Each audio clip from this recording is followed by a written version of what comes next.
اب ہم ذکر شروع کرتے ہیں آدم علیہ السلام کا۔ اللہ تعالیٰ فرماتے ہیں وَمَا خَلَقْتُ الْجِنَّ وَالْإِنسَ إِلَّا لِيَعْبُدُونَ،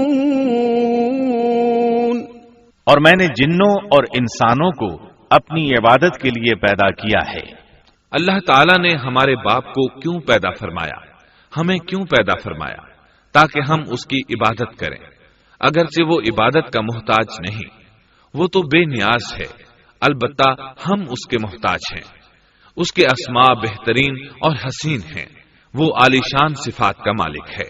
اس نے اپنے ناموں کے آثار ظاہر کرنے کے لیے مخلوق کو پیدا فرمایا، رحمت کے آثار، قدرت کے آثار، جبر اور طاقت کے آثار اور حکمت کے آثار ظاہر کرنے کے لیے مخلوقات کو پیدا فرمایا، ورنہ وہ کسی چیز کا محتاج نہیں۔ آدم علیہ السلام کی تخلیق سے پہلے ہی اس بارے میں اللہ تعالیٰ کا فرشتوں سے مکالمہ ہوا۔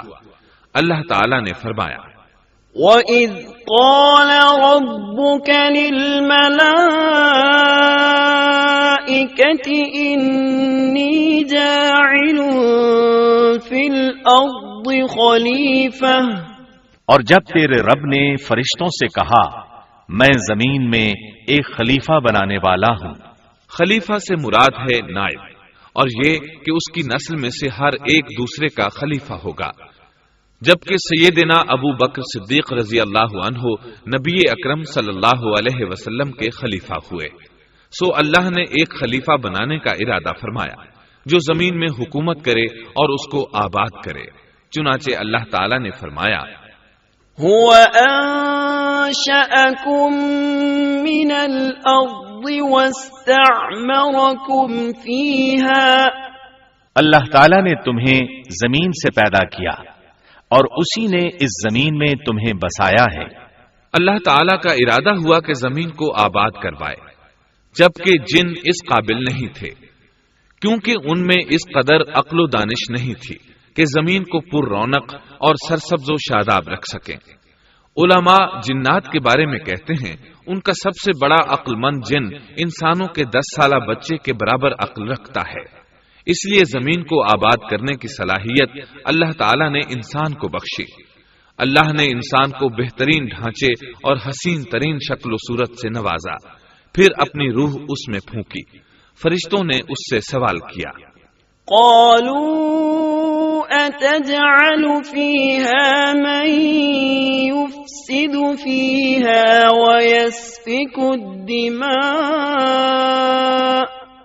ونحن نسبح بحمدك ونقدس لك قال إني أعلم ما لا تعلمون، ایسی مخلوق کو کیوں پیدا کرتا ہے جو زمین میں فساد کرے اور خون بہائے؟ اور ہم تیری تسبیح، حمد اور پاکیزگی بیان کرتے ہیں۔ اس کے جواب میں اللہ نے فرمایا جو میں جانتا ہوں تم نہیں جانتے۔ دراصل فرشتوں نے کسی طرح معلوم کر لیا تھا کہ آدم کی اولاد زمین میں فساد کرے گی، خون ریزی کرے گی، لیکن انہوں نے یہ بات اعتراض کے طور پر نہیں کہی تھی، کیونکہ ایسا اعتراض تو گناہ ہے، اور فرشتے پلک جھپکنے کے برابر اللہ کی معصیت اور نافرمانی نہیں کرتے، جیسا کہ ارشاد ہوتا ہے بل عباد مکرمون لا يسبقونه بالقول وهم بأمره يعملون، بلکہ وہ تو نہایت معزز عبادت گزار ہیں، کسی بات میں اللہ پر پیش دستی اور سبقت نہیں کرتے اور اس کے حکم پر عمل کرتے ہیں۔ اسی طرح ارشاد ہوتا ہے لا يعصون الله ما أمرهم ويفعلون ما يؤمرون، اللہ کے حکم کی نافرمانی نہیں کرتے بلکہ جو حکم دیا جائے بجا لاتے ہیں۔ اس لیے فرشتوں کا یہ پوچھنا وضاحت طلبی کے لیے تھا۔ وہ تو انسان کے پیدا کرنے کی وجہ پوچھ رہے تھے۔ وہ زمین میں جنات کے اعمال اور کرتوت کا مشاہدہ کر چکے تھے، یعنی اللہ تعالیٰ نے انہیں پیدا کر کے اختیار دیا تو وہ فتنہ و فساد اور فسق و فجور میں مبتلا ہو گئے، اور اب ایک اور مخلوق زمین میں بسائی جا رہی تھی، تو اس بات کا امکان تھا کہ یہ مخلوق بھی ان کے نقش قدم پر چلے۔ اس لیے فرشتوں نے تعجب اور حیرت کی بنا پر یہ سوال کیا تھا، اور پوچھنے کا مقصد یہ تھا کہ کیا یہ بھی جنوں کی طرح ہوں گے؟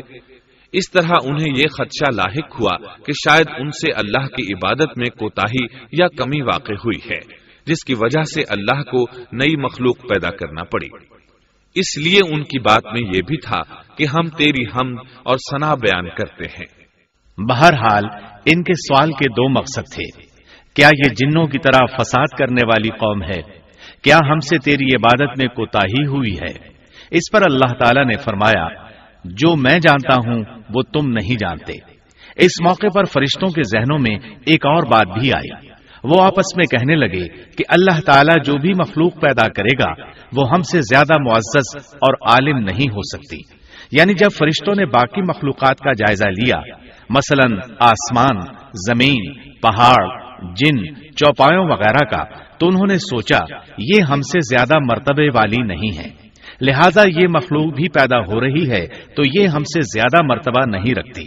یہ ہمارا خاص مقام ہے کہ اللہ کی تسبیح میں مصروف ہیں، کفر سے محفوظ ہیں، ہر حکم بجا لاتے ہیں، اللہ کے تمام احکامات پورے کرتے ہیں، آسمان اور زمین میں اس کا حکم نافذ کرتے ہیں، اور اللہ کے نزدیک ہم سب سے زیادہ شرف والے ہیں۔